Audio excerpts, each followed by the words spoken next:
नमस्कार साथियों, Mangesh Yadav encounter case में एसटीएफ के डिप्टी एसपी डीके शाही लगातार फंसते हुए नजर आ रहे हैं।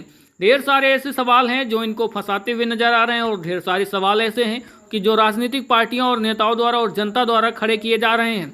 तो लगातार इन पर कमान कसती हुई नजर आ रही है।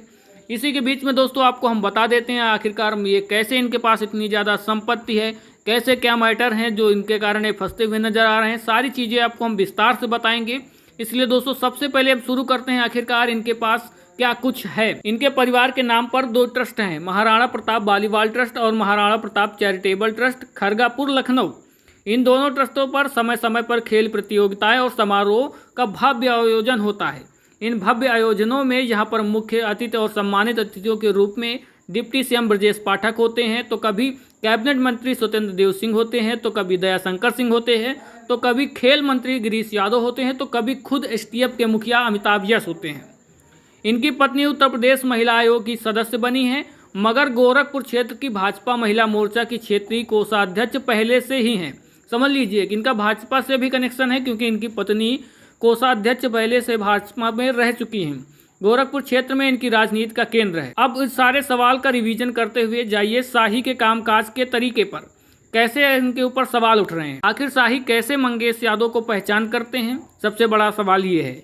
और दूसरा यह है कि उनकी टीम किस रेंज से गोली मारती है कि एक गोली मंगेश के सिर पर लगती है और एक बाजू में, ये सवाल उठ रहे हैं। आखिर यूपी में अधिकारियों पर बिना इजाजत मीडिया से बात करने के लिए लागू गवर्नमेंट ऑर्डर की उनके मामले में अचानक से बाईपास सर्जरी कैसे हो जाती है, ये भी सवाल उठ रहे हैं सोशल मीडिया के जरिए से। और अगला सवाल ये है कि उन्हें एक निजी समारोह में बयानबाजी की इजाजत किसने दी। इनकाउंटर के दूसरे दिन ही एक समारोह में जाते हैं जिसमें वो बयानबाजी खूब करते हैं।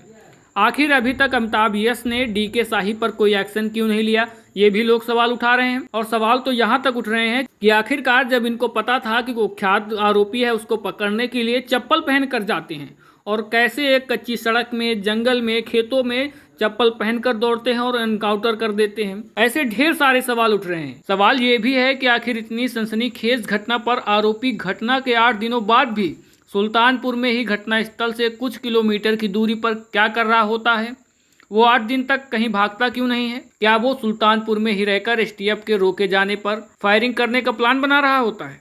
ये भी तो सवाल उठ रहा है कि आखिरकार वो भागा क्यों नहीं अगर वो इस घटना में शामिल था। आखिर पोस्टमार्टम की रिपोर्ट ऐसा क्या है कि रिपोर्ट में कि तमाम कोशिशों के बावजूद भी अभी तक देखने को नहीं मिल रही है, लोगों के सामने नहीं आ रही है। इस हालत में और कब आएगी पोस्टमार्टम रिपोर्ट।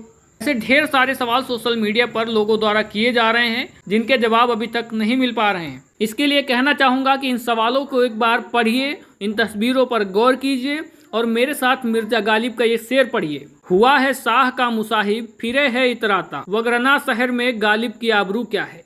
इसमें गालिब लिखते हैं तो शाह यानी सुल्तान का मुसाहिब यानी संगी है, इसलिए वो इतना इतराता है, वरना इस शहर में गालिब की आबरू क्या है। जो समझने वाले साथी हैं वो समझ जाएंगे। अगर समझ गए हैं तो वीडियो को लाइक कर दीजिएगा। इस पर आपके क्या सवाल हैं, क्या विचार हैं, कमेंट बॉक्स में बताइएगा। साथ में वीडियो को लाइक शेयर करना बिल्कुल मत भूलिएगा।